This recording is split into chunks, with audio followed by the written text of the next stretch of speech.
ଥରେ ଘରେ କେହି ନଥିବା ସମୟରେ ମୋ ଦେଢ଼ଶୁର ମୋ ରୁମ୍ ଭିତରକୁ ପଶି ଆସିଥିଲେ ଏବଂ ମୁଁ ଶୋଇଥିବା ସମୟରେ ମୋତେ କିପରି ଘଣ୍ଟାଏ ଧରି ଡେଇଁଥିଲେ ସେ ବିଷୟରେ ମୁଁ ଆଜି ଆପଣମାନଙ୍କୁ କହୁଛି। ଆପଣମାନେ ଭିଡ଼ିଓକୁ ଶେଷ ପର୍ଯ୍ୟନ୍ତ ଦେଖନ୍ତୁ। ନମସ୍କାର, ମୋ ନାମ ହେଉଛି ରୋଜି। ଆପଣମାନେ ଦେଖୁଛନ୍ତି ଆପଣଙ୍କର ପ୍ରିୟ ଚ୍ୟାନେଲ ପ୍ରିୟା ଟିଭି ଚ୍ୟାନେଲ।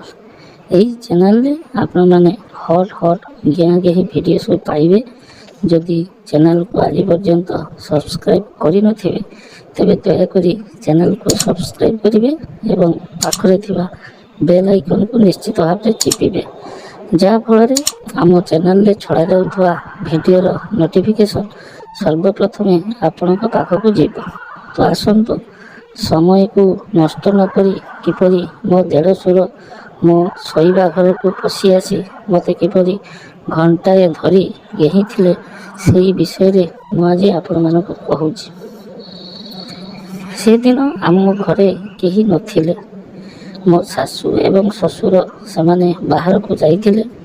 କେବଳ ଘରେ ଥିଲୁ ମୋ ଦେଢ଼ଶୁର ଏବଂ ମୁଁ। ଆମେ ଖାଇ ପିଇ ଯିଏ ଯାହା ରୁମ୍ରେ ଶୋଇଲୁ। ଦେଢ଼ଶୁର ତାଙ୍କ ରୁମ୍କୁ ଶୋଇବାକୁ ଗଲେ ଏବଂ ମୁଁ ମୋ ରୁମ୍ରେ ଶୋଇଲି। ମୋ ଦେଢ଼ଶୁରର ସ୍ତ୍ରୀ ଅର୍ଥାତ୍ ମୋର ଯା, ସିଏ ବହୁତ ଦିନ ହେଲା ମୃତ୍ୟୁବରଣ କରିସାରିଥିଲେ। ତେଣୁ ଦେଢ଼ଶୁର ଏକାକୀ ରହୁଥିଲେ। ତ କିଛି ସମୟ ଯାଇଛି, ରାତ୍ରି ପାଖାପାଖି 11ଟା ହେବ। ହଠାତ୍ ମୋ ଘରର କବାଟକୁ ଟକ୍ ଟକ୍ ଶୁଭିଲା। ମୋ ନିଦଟି ଭାଙ୍ଗିଗଲା। ମୁଁ କ'ଣ କଲି ନା କିଏ ବୋଲି ପାଟି କଲି। ସେ କହିଲେ, ମୁଁ ଟିକେ କବାଟ ଖୋଲ ଏବଂ ମୋତେ ଟିକେ ପାଣି ଦିଅ। ଏଇ କଥା କହିବା ପରେ ମୁଁ କ'ଣ କଲି ନା କବାଟ ଖୋଲିଦେଲି ଏବଂ ସେ କହିଲେ, ମୋତେ ବହୁତ ଜୋର ଶୋଷ ହେଉଛି ଆଉ ମୋତେ ଟିକେ ପାଣି ଦିଅ।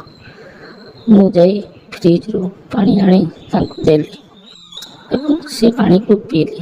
ପାଣି ପିଇ ସାରି ମୁଁ ଛିଡ଼ା ହେଇଥିଲି ତାଙ୍କ ପାଖରେ, କାରଣ ସେ ପାଣି ପିଇ ସାରିଲେ ମୁଁ ତାଙ୍କ ଗ୍ଲାସ୍ଟିକୁ ନେଇକି ଯିବି। ସେ ପାଣି ପିଇ ସାରି ଯେତେବେଳେ ଗ୍ଲାସ୍ଟିକୁ ମୋ ହାତକୁ ବଢ଼େଇ ଦେଉଥିଲେ ଏବଂ ମୁଁ ଜଷ୍ଟ ଧରିବାକୁ ଯାଉଥିଲି, ସେ କ'ଣ କଲେ ନା ମୋ ହାତକୁ ଧରିନେଲେ। ମୁଁ ଟିକେ ଆଶ୍ଚର୍ଯ୍ୟ ହେଇଗଲି। ତାପରେ ସେ ମୋ ହାତକୁ ଧରି ତାଙ୍କ ଆଡ଼କୁ ଟାଣି ନେଲେ ଏବଂ କହିଲେ, ରୋଜି, ତମେ ତ ଜାଣିଛ ତମର ଅପା ବହୁତ ଦିନ ହେଲା ମୃତ୍ୟୁବରଣ କରିସାରିଛନ୍ତି ଏବଂ ତମେ ମଧ୍ୟ ଏକୁଟିଆ ରହୁଛ, କାରଣ ତମ ସ୍ୱାମୀ ବା ମୋ ସାନ ଭାଇ ସେ ତ ବାହାରେ ରହୁଛି। ତେଣୁ ତମେ ଏକୁଟିଆ, ମୁଁ ବି ଏକୁଟିଆ।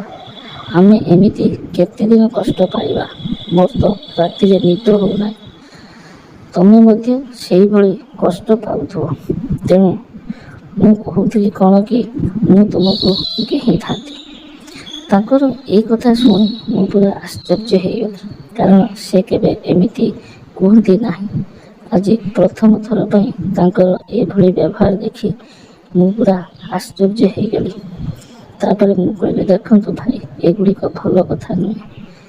ସେ ଉଠି ପଡ଼ିଲେ ଏବଂ ଉଠି ପଡ଼ି ମୋତେ ଜୋର ଜବରଦସ୍ତ କୁଣ୍ଢାଇ ଧରିଲେ ଏବଂ କହିଲେ, ଦେଖ, କିଛି ବି ଭୁଲ ନାହିଁ, କାରଣ ମୁଁ ଆଉ ନିଜକୁ ସମ୍ଭାଳି ପାରୁନାହିଁ। ତମର ମଧ୍ୟ ଏ ଯବାନୀ ଦେଖି ସାରିଲା ପରେ ମୁଁ ଆଉ ନିଜକୁ ଆୟତ୍ତ କରିପାରୁନାହିଁ।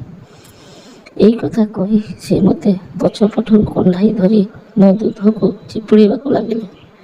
ମୁଁ ଯେତେ ଚେଷ୍ଟା କଲି ତାଙ୍କ ପାଖରୁ ତାଙ୍କ ହାତକୁ ଛଡ଼ାଇ ଦେବା ପାଇଁ, କିନ୍ତୁ ମୁଁ ପାରିଲି ନାହିଁ। ତାଙ୍କର ଶକ୍ତି ଆଗରେ ମୋ ଶକ୍ତି ଆଉ କାମ କଲା ନାହିଁ। ଏମିତି କିଛି ସମୟ ଟଣା ଉଟରା ପରେ ମୁଁ ଆଉ ତାଙ୍କ ସହିତ ପାରିଲି ନାହିଁ। ସେ ସେଇ ସମୟ ଭିତରେ କେତେବେଳେ ମୋ ଦୁଧକୁ ଚିପୁଡ଼ୁଥିଲେ, କେତେବେଳେ ମୋ ଗାଲକୁ କିସ୍ କରୁଥିଲେ, ଏମିତି ସେ କରିଚାଲିଥିଲେ। କିଛି ସମୟ ମୋ ଦୁଧକୁ ଚିପୁଡ଼ି ସାରିଲା ପରେ ମୁଁ ଆଉ ନିଜକୁ ଆୟତ୍ତରେ ରଖିପାରିଲି ନାହିଁ, କାରଣ ମୁଁ ବି ବହୁତ ଦିନ ହେଲା ଘିଅ ଖାଇନଥିଲି। ତେଣୁ ତାଙ୍କର ହାତ ଯେତେବେଳେ ମୋ ଦୁଧ ଉପରେ ପଡ଼ିଲା, ମୁଁ ଆସ୍ତେ ଆସ୍ତେ ହିଟ୍ ହେଇଗଲି। ତେଣୁ ମୁଁ ଆଉ ଆସ୍ତେ ଆସ୍ତେ ବେଶୀ ବିରୋଧ କଲି ନାହିଁ। ସେ କ'ଣ କରୁଥିଲେ ନା କେତେବେଳେ ମୋ ଦୁଧକୁ ଚିପୁଥିଲେ, କେତେବେଳେ ମୋତେ କିସ୍ କରୁଥିଲେ, ପୁଣି ମୋ ଶାଢ଼ୀକୁ ଟେକି ତାଙ୍କ ବାମ ହାତରେ ମୋ ପିଆରେ ହାତ ବୁଲାଉଥିଲେ। ମୋ ପିଆରେ ଯେତେବେଳେ ସେ ହାତ ବୁଲାଉଥିଲେ ମୁଁ ଆଉ ନିଜକୁ ଆୟତ୍ତ କରିପାରିଲି ନାହିଁ। ମୁଁ କ'ଣ କଲି, ଆସ୍ତେକିନା ଶୋଇପଡ଼ିଲି। ସେ ମୋ ଉପରେ ସିଧା ଚଢ଼ିଗଲେ ଏବଂ ମୋତେ କୁଣ୍ଢାଇ କିସ୍ କରି ମୋ ପିଆକୁ ହାତ ବୁଲାଇ ଏମିତି ସେ କରି ଚାଲିଥିଲେ। କିଛି ସମୟ ଏମିତି କରିସାରିଲା ପରେ ସେ କ'ଣ କଲେ ନା ମୋ ବ୍ଲାଉଜକୁ ପୁରା ଖୋଲିଦେଲେ ଏବଂ ମୋର ଦୁଇଟି ବଡ଼ ବଡ଼ ଦୁଧକୁ ବାହାର କରି ଆଣିଲେ ଏବଂ ମୋ ଦୁଧର ମୁଣ୍ଡିକୁ ଚୁଚୁମିବାକୁ ଲାଗିଲେ। କିଛି ସମୟ ମୋ ଦୁଧର ମୁଣ୍ଡିକୁ ଚୁଚୁମି ସାରିଲା ପରେ ସେ ଆସ୍ତେ ଆସ୍ତେ ତାଙ୍କ ପାଟିକୁ ମୋ ପିଆ ପାଖକୁ ନେଲେ ଏବଂ ମୋ ପିଆରେ ତାଙ୍କ ଜିଭ ଲଗାଇ ମୋ ପିଆକୁ ଚାଟିବାକୁ ଲାଗିଲେ। ପାଖାପାଖି 5ରୁ 7 ମିନିଟ୍ ପର୍ଯ୍ୟନ୍ତ ସେ ଖାଲି ମୋ ପିଆକୁ ଚାଟି ଚାଲିଲେ। ସେ ଯେତେବେଳେ ମୋ ପିଆକୁ ଚାଟୁଥିଲେ ମୋତେ ବହୁତ ଆରାମ ଲାଗୁଥିଲା। ମୁଁ ସେତେବେଳେ ପାଗଳି ଭଳି ହେଇଯାଉଥିଲି, କାରଣ ମୁଁ ବହୁତ ଦିନ ହେଲା ଘିଆଁ ଖାଇନଥିଲି। ତେଣୁ ମୁଁ ସେତେବେଳକୁ ବ୍ୟସ୍ତ ହୋଇପଡ଼ୁଥିଲି ଘିଆଁ ଖାଇବା ପାଇଁ। ତାପରେ ସେ ପିନ୍ଧିଥିବା ପୋଷାକକୁ ଖୋଲିଦେଲେ ଏବଂ ତାଙ୍କର ଲମ୍ବା କାଣ୍ଡକୁ ବାହାର କରି ମୋ ପିଆରେ ଖେଞ୍ଚିବାକୁ ଲାଗିଲେ। କିଛି ସମୟ ମୋ ପିଆ ପାଖରେ ତାଙ୍କ ବାଣ୍ଡକୁ ଖେଞ୍ଚିଲେ। ତାପରେ ପାଟିରୁ ଛେପ ନେଇ ତାଙ୍କ ବାଣ୍ଡକୁ ଓଦା କରିଦେଲେ ଏବଂ ଆଉ କିଛି ଛେପ ନେଇ ମୋ ପିଆରେ ଲଗାଇଦେଲେ। ତାପରେ ତାଙ୍କ ବାଣ୍ଡକୁ ସେ ମୋ ପିଆ ଭିତରକୁ ପଶାଇଲେ।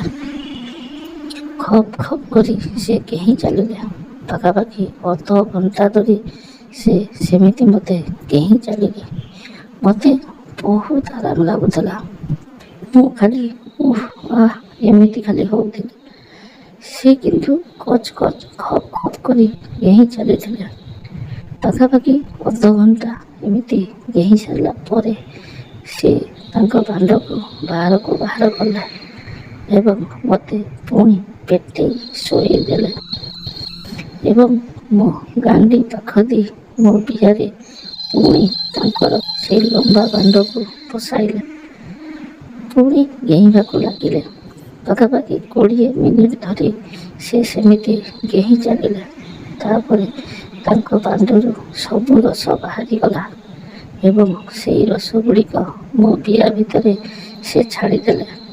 ମୋର କିନ୍ତୁ ସେତେବେଳକୁ ରସ ବାହାରି ନଥିଲା, ତେଣୁ ମୁଁ ତାଙ୍କୁ ଜାବୁଡ଼ି ଧରିଥିଲି। ସେ ବୁଝିନେଲେ। ତାପରେ ପୁଣି ସେ କ'ଣ କଲେ ନା ମୋତେ ଶୁଆଇ ଦେଇ ମୋ ପିଆରେ ତାଙ୍କ ବାଣ୍ଡକୁ ପଶାଇଲେ। ପୁଣି କିଛି ସମୟ ଗେହିଲେ। ତାପରେ ମୋ ପିଆରୁ ସବୁ ରସ ବାହାରିଗଲା। ଆମେ 2 ଜଣ ସେଦିନ ରାତିରେ ପାଖାପାଖି ଘଣ୍ଟାଏ ଧରି ଏମିତି ଗିଆଁଗେଇ ହେଇଥିଲୁ। ତାପରେ ଆମେ ଯିଏ ଯାହା ରୁମ୍କୁ ଯାଇ ଶାନ୍ତିରେ ଶୋଇପଡ଼ିଲୁ।